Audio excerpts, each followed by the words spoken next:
ever be able to think of look for the union label the same way ever again. Union members, you are not racist, revolutionaries, or communists. Maybe some are, but you know what? Some non-union members are as well.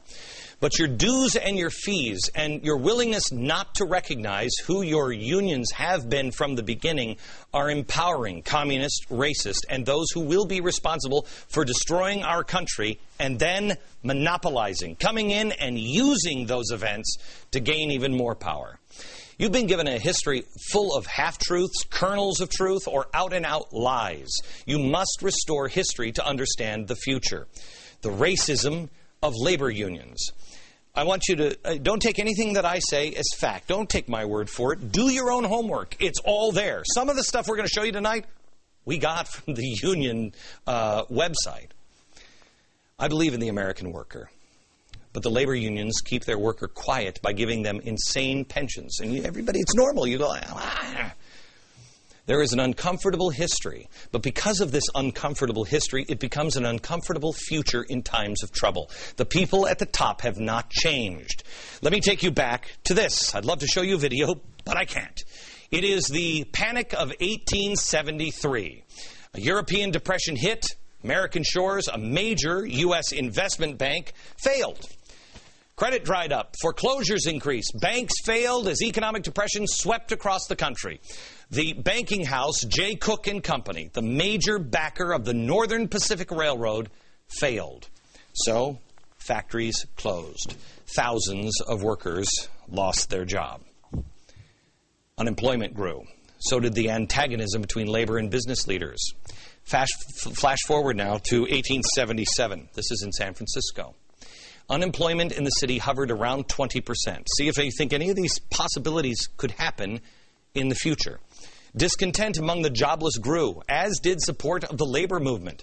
It was associated with the Marxist International Association of Working Men.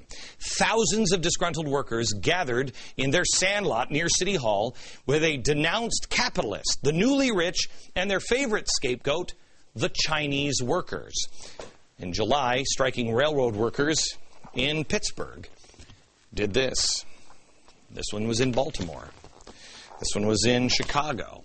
This one was in West Virginia. They clashed with militia and deadly results all across the country. In San Francisco, a meeting was held in support of those striking workers. Here it is. California Working Man's Party was born in racism because they found their success in the slogan, "The Chinese must go." Labor leader Dennis Kearney incited anti-Chinese sentiments and hit on workers' anxiety, saying, quote, "We intend to try and vote the Chinaman out, to frighten him out, and if this won't do it, to kill him out. The heathen slaves must leave this coast." The unions had shown their racist bent before. One of the first union labels, remember I said, look for the union label. Here's one of the first ones. This one is for cigars. The cigar was made by white men. This proclamation spelled it out. The labor wanted the Chinese out, and they were successful. Thanks to the efforts of the Labor Party, 1880, California banned the importation and use of Chinese labor. Congress did the same thing with the Exclusion Act of 1882, stopping all Chinese immigration for 10 years. But it was renewed and modified so many times. The policy actually remained in place until 1943 and was not completely dropped until the 1960s. When they weren't racist. How about when they were just threatening? You remember when I showed you this a few weeks ago? This is SEIU. SEIU protesters on the lawn of a Bank of America employee. He was not there, but his teenage son was home and terrified. Let me take you back again to San Francisco in 1877. This guy. Okay, remember this? 1877. This is the same scene, except it's in picture form because they didn't have a video camera. Labor leader Dennis Kearney and his cronies, they went to the wealthy neighborhoods in San Francisco and told at least one meeting, quote, "A little judicious hanging right now, here and now, would be the best course to pursue with the capitalist and the stock sharps who are all threatening time to rob us." Yet in another meeting, he warned the railroad owners to fire all Chinese laborers. Remember Judge Lynch. That's the labor union. It's the same thing. History repeats itself unless you understand history and you stop it. The labor union leadership today would like us to believe that it's really something to help the little guy, but haven't they used strong-arm tactics and even racism to determine who gets in the unions and who gets jobs? The racist roots run deep in the union movement. In the black leadership from the time of the Civil War and after to World War II, Booker T. Washington and W.E.B. Du Bois are the two most prominent leaders. They didn't agree on much, right, but one thing they did agree on was unions were bad for black Americans.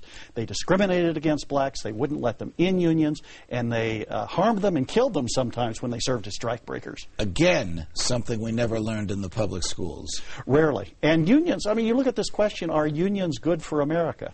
Is there any unionized industry that has flourished? I mean, look at the auto workers, the steel workers, the rubber workers in the tire industry.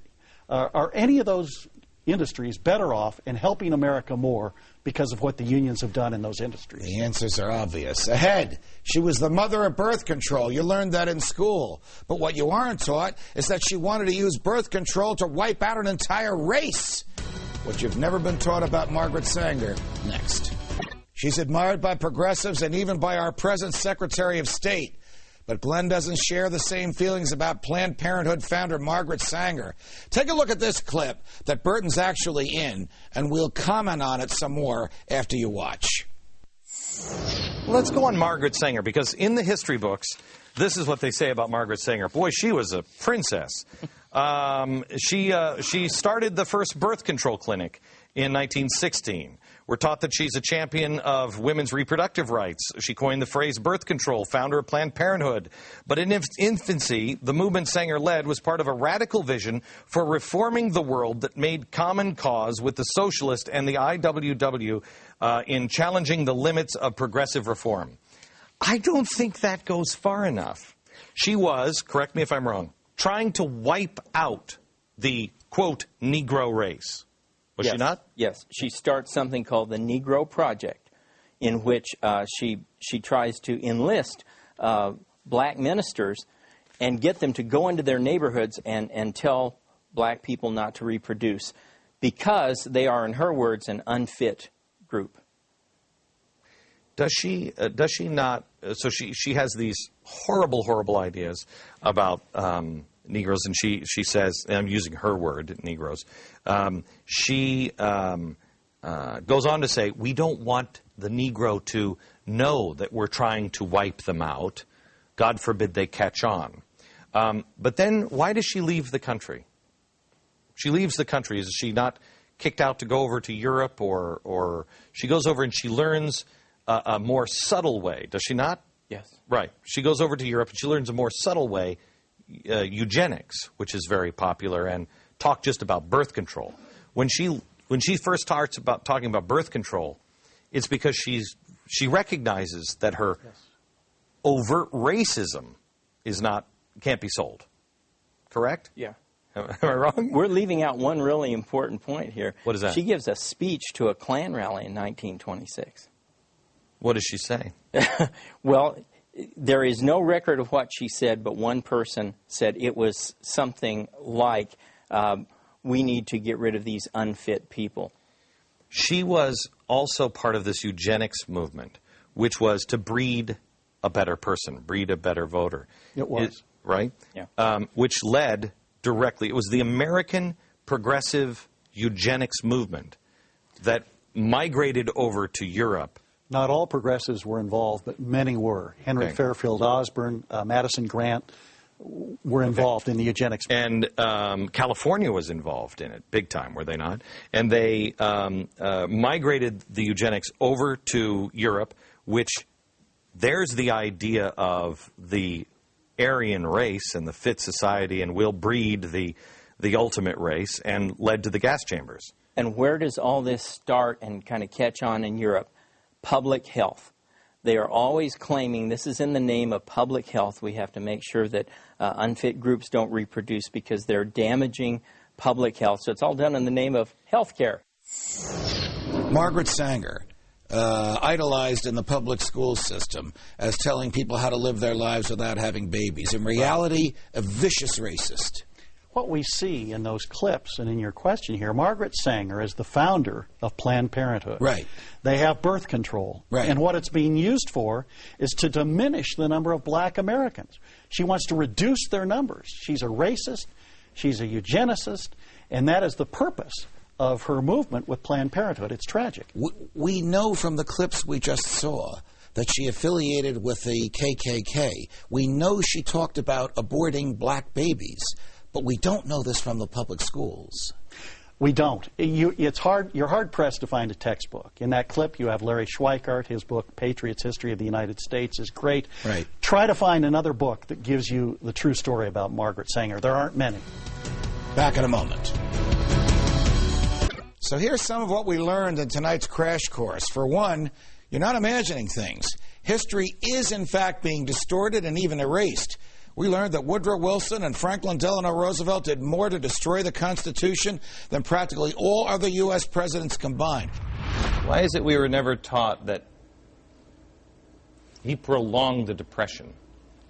That FDR waged a war against the Constitution? What about Woodrow Wilson? I hate this guy. I don't even want to show his picture. Why is it that no textbook teaches that Wilson was imprisoning Americans who spoke out against his war, World War I, or that Wilson's high tax policies led to a depression in 1920, ignored in all of the history books?